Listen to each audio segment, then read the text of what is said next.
एक बार की बात है। एक गांव में एक पंडित जी रहते थे। उनका नाम था पंडित धुरंधर और वे अपने आप को बहुत बड़ा विद्वान मानते थे। उनकी विद्वता का खूब बखान किया जाता था और गांव के लोग भी उन्हें बड़ा विद्वान मानते थे। पंडित जी हमेशा अपने ज्ञान का दिखावा करते थे और दूसरों को नीचा दिखाने में उन्हें बहुत मजा आता था। परंतु उनकी सबसे बड़ी कमी थी कि वे हमेशा अपने आप को सबसे बड़ा समझते थे और दूसरों की भावनाओं की परवाह नहीं करते थे। गांव में लोग उनसे डरते थे क्योंकि अगर कोई उनसे कुछ पूछता तो वे उसका उत्तर बहुत कठिन शब्दों में देते, जिससे लोग और भी उलझ जाते। पंडित जी को यह देखकर खुशी होती थी कि कोई भी उनके ज्ञान का मुकाबला नहीं कर सकता। उन्होंने अपने आसपास एक ऐसा माहौल बना रखा था जिसमें लोग उनके पास जाने से कतराते थे। एक दिन पंडित जी गांव के चौपाल में बैठे थे, जहां लोग आपस में बातें कर रहे थे। एक गांव का व्यक्ति जिसका नाम रामू था ने सोचा कि वह पंडित जी से कुछ ज्ञान की बातें पूछेगा। रामू ने पूछा, पंडित जी, यह बताइए कि भगवान को पाने का सबसे सरल मार्ग क्या है? पंडित जी ने अपनी आंखें मूंद लीं और गंभीर आवाज में बोले, भगवान को पाना बहुत कठिन है। इसके लिए तुम्हें बहुत सारे शास्त्रों का अध्ययन करना होगा, कठोर तपस्या करनी होगी और हर दिन नियम से पूजा करनी होगी। रामू पंडित जी का उत्तर सुनकर उलझन में पड़ गया। उसे लगा कि भगवान तक पहुंचना बहुत मुश्किल है। गांव के अन्य लोग भी पंडित जी की बातों से डरने लगे। पंडित जी ने सोचा कि अब सभी लोग उन्हें और भी बड़ा विद्वान मानेंगे और उनका अहंकार और बढ़ गया। कुछ दिनों बाद एक साधु महाराज गांव में आए। साधु महाराज बहुत ज्ञानी थे, लेकिन वे बहुत सरल और विनम्र थे। उन्होंने कभी भी अपने ज्ञान का प्रदर्शन नहीं किया। गांव के लोगों ने सुना कि साधु महाराज लोगों को सरल भाषा में जीवन की महत्वपूर्ण बातें सिखाते हैं। धीरे धीरे गांव के लोग पंडित जी से सलाह लेने के बजाय साधु महाराज के पास जाने लगे। पंडित जी को यह बात बुरी लगी।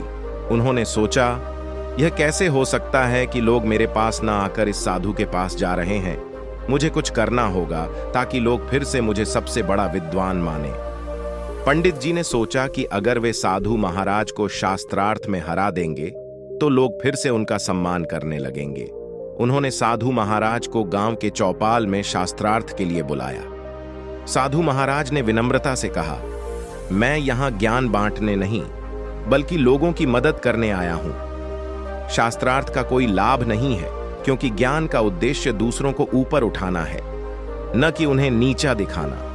पंडित जी को यह सुनकर और भी गुस्सा आया। उन्होंने सोचा कि साधु महाराज डर गए हैं, इसलिए वे शास्त्रार्थ नहीं करना चाहते। पंडित जी ने जोर से कहा, अगर आप सच्चे ज्ञानी हैं तो मेरे साथ शास्त्रार्थ करिए।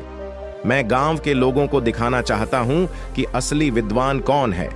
साधु महाराज ने मुस्कुराते हुए कहा, ठीक है पंडित जी, अगर आप चाहें तो हम शास्त्रार्थ करेंगे, लेकिन शास्त्रार्थ का उद्देश्य यह नहीं होना चाहिए कि हम यह साबित करें कि कौन बड़ा है।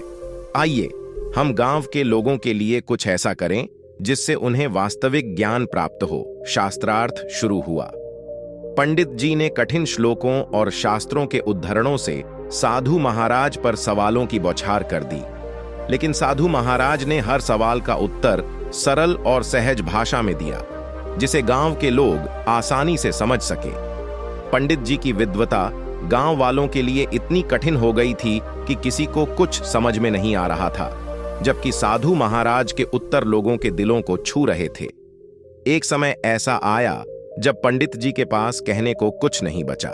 साधु महाराज ने मुस्कुराते हुए कहा, पंडित जी, ज्ञान का असली अर्थ यह नहीं है कि हम दूसरों को नीचा दिखाएं। असली ज्ञान वह है जो दूसरों की मदद करे और उन्हें सही मार्ग दिखाए। पंडित जी को अपनी गलती का एहसास हुआ। उन्होंने समझा कि वे केवल अपने अहंकार के कारण ज्ञान का प्रदर्शन कर रहे थे, जबकि साधु महाराज सच्चे अर्थों में ज्ञानी थे, क्योंकि वे सरलता और विनम्रता से लोगों को सही रास्ता दिखा रहे थे।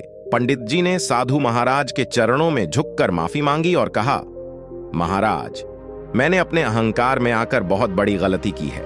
मैंने सोचा कि ज्ञान का अर्थ दूसरों को नीचा दिखाना है, लेकिन आज आपने मुझे सिखाया कि असली विद्वान वह है जो दूसरों को ऊपर उठाए।